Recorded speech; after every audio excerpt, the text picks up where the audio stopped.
అసలు ఏంటి రెండవ రాకడ గురించి ఏమిటి? అసలు ఎప్పుడు వచ్చిందా రాలేదా? వస్తే ఏంటి, రాకపోతే ఏంటి? వస్తే ఇంకా మనం ఎందుకున్నాం? మొత్తం 3 రాకడలు తెలుసండి.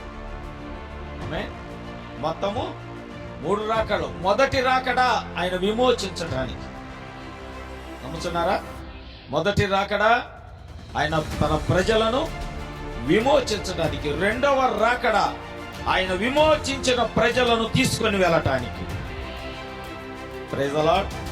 మూడవ రాకడ తీసుకొని వెళ్ళిన వాళ్ళని తిరిగి తీసుకొని రావటానికి. ఇప్పుడు లాజరు చనిపోయాడు, చనిపోయిన తర్వాత రాలేదు, ప్రభు రాలేదు. ఒకవేళ నిజముగా ఆయన వస్తే స్వస్థపరచగలడు, ఆ స్వస్థత చేసే శక్తి ఆయనలో ఉంది. కానీ ఆయన దేవుని చిత్తము కొరకు, తన తండ్రి చిత్తము కొరకు ఆయన ఆలస్యం